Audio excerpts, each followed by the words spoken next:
Bonjour à tous, ils étaient des milliers d'étudiants suisses à manifester le vendredi 18 janvier pour le climat.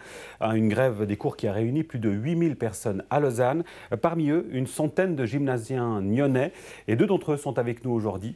Oran Mandler, bonjour, et Timo Walter, bonjour à vous aussi. Tous deux élèves au gymnase de Nyon, tous deux 17 ans. Alors, Timo, un peu l'habitude des manifestations, il me disait ça fait une année plus ou moins que vous manifestez. Vous avez manifesté à Lausanne, Genève, Morges notamment. Et Oran, par contre, c'était votre toute première manifestation. Comment ça s'est passé pour vous? Alors, j'ai été organisatrice pour le gymnase de Nyon. Et on a créé un groupe WhatsApp pour réunir un maximum de personnes. Et on a créé un billet de groupe de train pour regrouper. On était 80 sur le billet de groupe, à peu près. Et ensuite, on a amené tout le monde gentiment et calmement à Lausanne depuis Nyon. Et qu'est-ce que vous avez ressenti durant cette première manifestation? Quand on regardait le nombre de gens qu'il y avait, beaucoup de fierté en fait, de se dire que c'était nous qui avons organisé tout ça, alors qu'on a moins de 18 ans et on s'est dit que c'était assez impressionnant ce qu'on arrive à faire. Nous, on était une cinquantaine de représentants au total, et c'est vrai que c'est assez impressionnant de voir le nombre de personnes qu'on a pu ramener à notre cause. Thibaut, malgré le fait que vous aviez d'autres manifestations, j'imagine celle-ci revêtait une envergure particulière. Oui, surtout il y avait beaucoup de monde, même parfois à Genève, des manifestations peut-être plus officielles. J'avais pas l'impression qu'il y ait autant de monde et aussi une grande énergie, surtout vers la fin. On sentait qu'ils ont aimé manifester. Je pense que pour beaucoup c'était la première manifestation aussi. Et donc ouais, c'était vraiment incroyable de voir aussi tous ces gens engagés pour cette cause. Alors qu'est-ce qui vous motive profondément, Timo? Qu'est-ce qui fait que vous êtes engagé pour cette cause depuis maintenant un an? C'est surtout un peu une sorte de peur quand même pour ce changement climatique qui annonce des assez grandes catastrophes pour l'avenir, que ce soit au niveau des sortes de guerres d'eau parce qu'à cause de sécheresse dans certains pays du monde ou des disparitions d'insectes qui peuvent aussi être problématiques pour notre nourriture. Enfin, ça va vraiment dans plein de domaines différents. Au final, ça regroupe plein de domaines différents et qui me font quand même assez peur, oui. Cette peur, vous la partagez, Oran? Oui, c'est vrai que c'est un peu bête, mais quand, par exemple, ça a plus à voir avec notre manière de vivre un peu.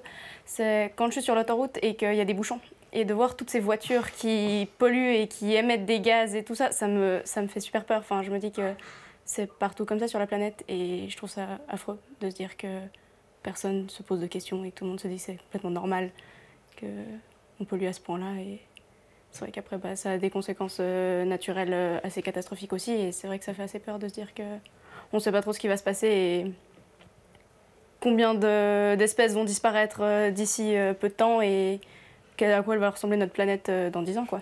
Alors, sur le fond, on va préciser que ces manifestations étaient organisées sous l'égide de la grève climat suisse. Alors, c'est un mouvement décentralisé qui est porté par des jeunes et qui a des revendications très claires. Il y en a 3 de revendications. La première, c'est que le gouvernement suisse, en l'occurrence, doit déclarer l'état d'urgence climatique. Ça, c'est la première revendication. La deuxième revendication, c'est un bilan national net d'émissions de gaz à effet de serre d'ici 2030. Un bilan nul, donc, d'ici 2030 en Suisse. Et s'il est impossible d'obtenir et d'accéder à ces revendications, cette grève du climat suisse exige ni plus ni moins qu'un changement de système. Alors, sur ces revendications, est-ce que vous les rejoignez? Est-ce que ça vous parle, Oran, ces revendications? Alors oui, elles me parlent parce que c'est vrai que c'est ce qu'il faudrait pour que la planète aille mieux. Après, c'est vrai que par exemple, le bilan net d'émissions de gaz à effet de serre nul d'ici 2030, je me dis que c'est un petit peu, pour ma part, je pense que c'est un peu utopique de dire que d'ici 2030, on arrivera à zéro. Mais après, je me dis que c'est vrai que c'est plus pour l'effet choc, pour dire aux gens qu'il faut se bouger et pas laisser faire en se disant que ça va passer avec le temps, quoi. Alors, vous me rappeliez tout à l'heure, Timo, en préparant l'émission, que ça va plus loin que le GIEC, la volonté du GIEC. Le GIEC, c'est un peu les spécialistes du climat qui disent qu'il faudrait diminuer de 45% d'ici 2030 et aller vers un bilan net de zéro d'ici 2050. Donc là, on va encore plus loin. Et comme me disait Oran, je pense que c'est un peu un moyen de faire une proposition choc pour un peu que ça se bouge dans les gouvernements, disons. Pour marquer les esprits. Voilà, c'est ça. Et puis alors sur ce changement de système demandé, ça, vous vous reconnaissez là-dedans? Vous souhaitez, si ça ne marche pas, changer complètement de système?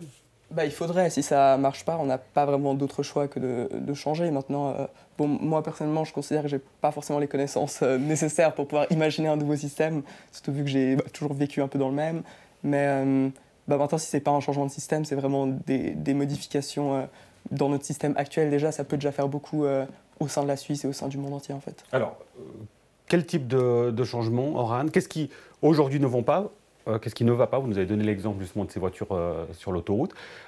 Quels sont d'autres éléments, d'autres aspects qui vous choquent? Bon, alors après, moi je pense que c'est aussi dans la mentalité des gens surtout, que tout le monde surconsomme constamment et il faudrait peut-être déjà rien que changer ça, enfin entre guillemets, ça serait déjà énorme parce que du coup les gens arrêteraient d'acheter pour acheter et de consommer pour consommer et du coup ça pourrait réduire déjà énormément parce qu'on voit les gens qui achètent par exemple des habits sur Zalando, ils prennent les 4 tailles pour que si au moins il y en ait une qui aille puis après ils renvoient les 3 autres, c'est un peu... Enfin, ça sert à rien, ça pollue justement pour rien, entre guillemets. C'est vraiment... Alors, ouais. une question du coup peut-être, je vous l'accorde, un peu difficile, mais comment on fait pour précisément amener ce changement? Comment on fait pour que les gens d'un coup changent de comportement? Quelles seraient vos idées, vos solutions, quelles pistes? Bah, je pense déjà avec ce genre de manifestation, on montre que si des personnes ont envie de changer mais n'ont pas encore osé faire le pas, bah, ils peuvent le faire parce qu'on est nombreux et que c'est toujours plus simple de changer quand on est plus. Sinon, concrètement, ce sont des choses, bah, par exemple, on oublie souvent que la consommation de viande émet énormément de CO2. Un végétarien, en termes d'alimentation, il émet environ 2 fois moins de CO2 que quelqu'un qui mange de la viande normalement. Donc c'est énorme, sans parler de l'impact sur l'eau, parce que bah, la consommation de viande utilise énormément d'eau, que ce soit pour nourrir les animaux et après pour le traitement de la viande. Je considère que ça, c'est déjà un énorme effort. C'est peut-être la chose avec le plus grand impact qu'on peut faire à notre échelle pour améliorer la Terre, quoi, on va dire. Alors, suite à cette manifestation du 18 janvier, suite à l'impact que ça a eu aussi, vous avez, de manière générale, les étudiants et les jeunes qui ont manifesté reçu beaucoup de critiques. Des critiques qui disent notamment, c'est bien joli ces discours, mais vous faites quoi concrètement? Alors, Orhan, au quotidien, est-ce que vous pouvez nous citer des exemples de votre comportement qui va dans le bon sens, selon vous? Alors j'ai diminué drastiquement ma consommation de viande depuis un moment déjà. J'essaie d'en manger... Quand je peux ne pas en manger, j'en mange pas. Mais après, j'essaie d'en manger le moins possible. Je refuse les sacs en plastique dans les magasins. J'ai toujours un sac avec moi pour mettre mes affaires et tout ça. Et pour le gymnase, par exemple, j'amène mon Tupperware dans les magasins et mes propres couverts parce que ça, c'est aussi... on voit la tonne de déchets dans les poubelles, c'est assez impressionnant. Et bon, après, c'est un truc un peu nul, mais j'utilise une brosse à dents en bois et pas en plastique. Ça passe par des petites choses. Exactement. Enfin, puis je me dis que j'aurais fait ma part sur cette planète voilà quoi. Et vous, Thibaut? Bah, justement, donc, je suis végétarien. Là, ça montre bien qu'au fond, même si on n'est pas 100% végétarien, déjà juste diminuer la consommation de viande, c'est déjà énorme. Moi, je mange aussi de temps en temps de la viande, ça m'arrive, même si j'essaie de limiter un maximum. Après, c'est peut-être aussi limiter de prendre la voiture, par exemple, les transports publics. Maintenant, je sais que ça coûte cher, surtout en Suisse, donc il faut avoir les moyens, mais pouvoir prendre le plus possible les bus, le train ou même à pied, en fait, plutôt que d'aller en voiture, ça peut déjà faire un grand effet. Il y a des études, et c'est... les personnes qui vous critiquent ont avancé ces études sur la mobilité de votre génération, en disant que finalement vous êtes la génération qui est la plus mobile, qui prend le plus facilement l'avion qui est évidemment une source importante d'émissions de CO2. Vous prenez l'avion pour partir en vacances, Timo et Orhan? Oui, ça m'arrive. Bien sûr, ça m'arrive, même si j'essaye de le prendre le moins possible. Et surtout si c'est pour aller dans des endroits, par exemple à Paris ou à Rome, on peut clairement prendre le train si on peut. Maintenant, justement, quand on regarde qu'un trajet Genève-Paris, ça coûte 3 fois plus cher en train, c'est pas étonnant que les jeunes préfèrent prendre l'avion, même si ça pollue plus. C'est une raison économique avant tout. Bah, je pense, oui. Et puis évidemment, on préférerait pouvoir prendre le train. Mais bon, si ça coûte plus cher, c'est parfois difficile. Et alors, on pourrait vous rétorquer, Orhan, que finalement, si on veut vraiment aller au bout de votre réflexion, il faudrait ne plus partir en vacances? On pourrait, c'est vrai. Mais après, c'est vrai que c'est facile de dire aux autres qu'il ne faut pas faire ce qu'on fait. Moi, je trouve que je fais déjà suffisamment de mon côté pour cette planète et d'essayer de réduire un maximum. Je me déplace aussi très peu en voiture. Enfin, bon, en tant que gymnasienne, de toute façon, j'ai pas le permis, donc c'est vrai que j'ai pas trop le choix avec le bus. Mais et je pars en vacances. La dernière fois que j'ai pris l'avion, c'était il y a 2 ans pour aller aux États-Unis pour un voyage de 3 semaines. Donc je pense que mon vol, je l'ai assez bien rentabilisé. Et c'est vrai que, comme je dis, c'est facile de dire aux autres qu'il ne faut pas le faire. Mais après, moi, je pense que de mon côté, je me sens bien par le fait que je fais des petites actions au quotidien. Après, j'aimerais bien juste voir eux ce qu'ils font au quotidien pour réduire leur impact. Alors, le rapport avec la direction de votre gymnase est plutôt bon, contrairement à d'autres établissements. On a eu le cas dans la presse à Payerne, notamment. En l'occurrence, là, la direction, on peut dire, vous a soutenu et cherche même, aujourd'hui, on l'a vu d'ailleurs dans le sujet qu'on a diffusé la semaine dernière, cherche des solutions et propose notamment, c'est une réflexion, la direction le pose sur la table en disant, est-ce que pour les voyages d'études de 3e année, est-ce qu'on n'éviterait pas, par exemple, l'avion? Est-ce que ça, c'est quelque chose que, j'imagine, forcément, vous soutenez, vous serez prêt à laisser tomber l'avion, quitte à prendre le train, quitte du coup à avoir un voyage qui coûte plus cher, voire aller moins loin? Simon? Bah, pourquoi pas, de nouveau, ça coûtera plus cher, donc il faut voir s'il y a le budget au gymnase, mais je pense que ça pourrait être une bonne idée. À Fribourg, ils ont des étudiants, entre autres, qui sont venus à la manifestation, ont lancé une pétition au sein du gymnase pour que les étudiants puissent signer s'ils étaient d'accord d'arrêter de prendre l'avion. Alors je ne sais pas où ça en est maintenant, mais moi en tout cas je soutiendrai et je pense que je ne suis pas le seul. Oran? Après, c'est vrai que je trouve qu'on a une idée un peu idéale du voyage d'études en se disant ouais, si on prend pas l'avion c'est nul, enfin ça va forcément être nul parce qu'on va forcément pas aller loin, alors qu'en train on peut aller à des endroits super et que ça peut être tout aussi bien. Et moi je suis clairement pour qu'on arrête de prendre l'avion pour faire des voyages de 1 semaine à Rome et puis que voilà quoi. Enfin... Et quelle a été la réaction de votre entourage? Alors, on a compris que Timo, ce n'était pas votre première manifestation, mais votre entourage, alors les profs déjà, est-ce que vous avez senti qu'ils vous soutenaient ou il y a eu quelques réticences? Vos parents, par exemple, votre famille, quel retour vous avez eu, Timo? Alors, certains profs nous ont vraiment soutenus et ont essayé de mobiliser un peu la classe pour que un maximum de personnes viennent manifester. D'autres ont été plus réticents, disant que ça ne servait pas forcément à beaucoup et qu'au fond, on avait déjà le pouvoir vu qu'on peut voter. Ce qui est vrai aussi maintenant. Je pense que les manifestations, ça peut permettre, surtout quand on voit que certains partis politiques n'ont encore aucun programme écologique du tout, ce genre de manifestations peuvent leur montrer que c'est vraiment quelque chose qui est important pour les jeunes et que s'ils veulent être réélus, il faut qu'ils proposent un programme écologique qui tienne la route. Oran, vous avez eu des réticences dans votre entourage ou des incompréhensions? Alors, il y a mon grand-père, bon, évidemment, qui n'était pas à 100% pour, mais sinon, ma famille était m'a beaucoup soutenue. Enfin, ils n'ont pas exprimé de réticence ou quoi que ce soit. De toute façon, ils n'ont pas trop le choix, donc voilà. Mais c'est vrai qu'ils étaient assez ouverts à l'idée.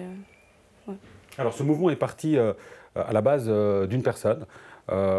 Avec un discours, c'est la jeune Suédoise Greta Thunberg, qui était d'ailleurs à Davos en Suisse il y a 2 semaines. Pour vous, c'est un modèle à suivre, Timo?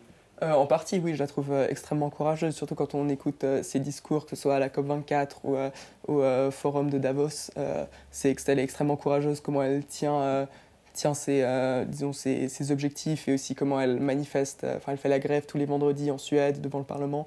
Donc oui, extrêmement courageuse en tout cas, ça oui. Elle vous inspire, Oran?